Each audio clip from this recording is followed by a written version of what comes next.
there'll be a time, till such time that the glaciers are gone, you will have more severe floods because of the higher melting of snow and glaciers.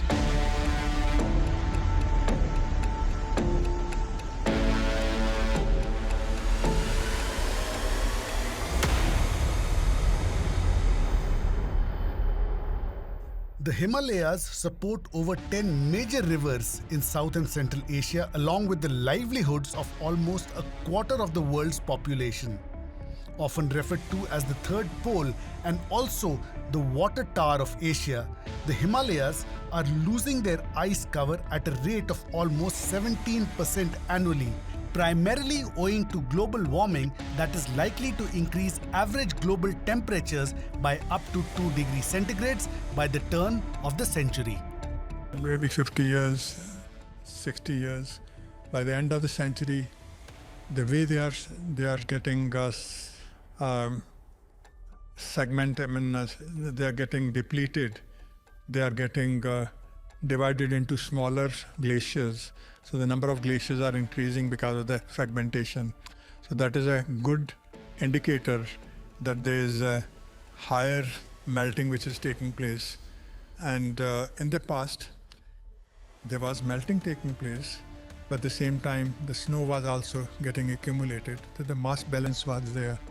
Now we are losing the mass over the period because of the higher temperature. So it's a matter of time. It depends how the globe will keep on becoming more and more warmer. If that happens, it might be depleted faster.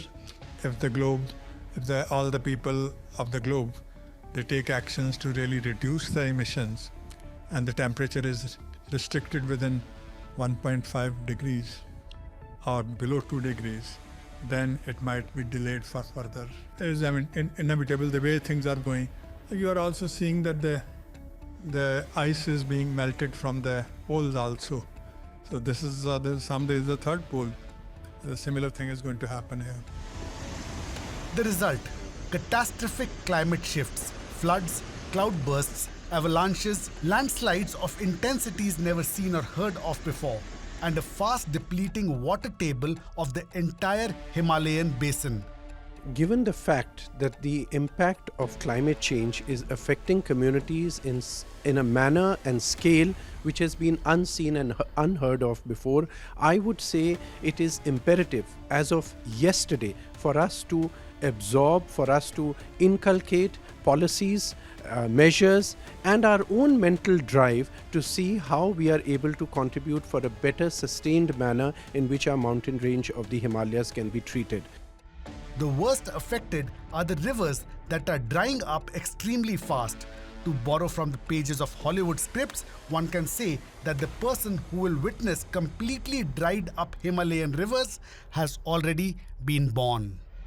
What has been happening is that we have chosen to carry out policies and implement design solutions which have been undertaken in silos, be it in the transport sector, tourism sector, renewable energy sector, and we have created projects without looking at this in totality. And this kind of siloed approach is really leading to altered systems of water management in the Himalayas, and that impact has created completely destructive phenomena. For example, if you have mountains which are laced with ice and then the ice melts and is coming down the river, if you're altering the slopes of the Himalayas, that means you're disrupting the natural water flow. Now that alters the river systems. Alteration in the river system leads to the towns which are downstream, which have been established for centuries or hundreds of years, they getting altered, they getting disturbed, and then one valley's impact has an impact on another valley. So Himalayas is a very natural, linear, contiguous system, but the solutions that have been, or the development, so to say, that has happened on the Himalayas has happened in a very siloed manner, and that is having a negative impact on the entire Himalayan range.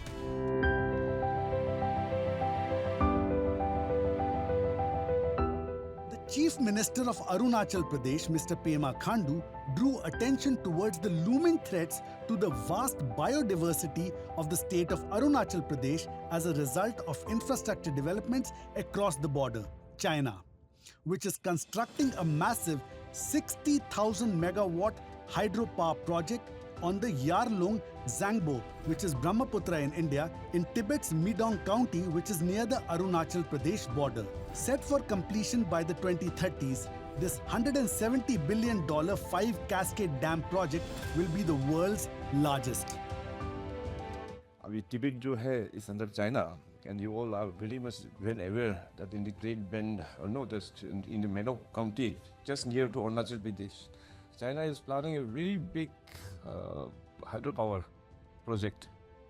Estimated is about, I think, 60,000 megawatt, 60 gigawatt. So उसको challenge को देखते हुए, and you know, government of India and the state government, we are together also coming for a solution. But I don't know कि वो solution से ecology में कितना impact होगा. But what is way, you know, solution ही नहीं है. We have to prepare a defense mechanism. That's not a hydropower project for us. There's a defense mechanism. So इस तरह से करके, I think the global leaders, I think, नहीं तो global leaders, they should have, you know, proper, you know, wisdom. कि अभी development का चक्कर में, materialistic का चक्कर में कितने तेज आगे आप लेके जाओगे? Here comes the middle path approach, ना है कि नहीं? In order to counter the adverse effects of the Chinese Medoc hydropower station on the Sangpo, the Indian government began construction of another dam on the Brahmaputra in Arunachal Pradesh. The Dibang multi-purpose project is expected to be completed by 2032. It will generate close to 3,000 megawatts of electricity, and it is being built at a cost of $4 billion. Work on this project began in 2025.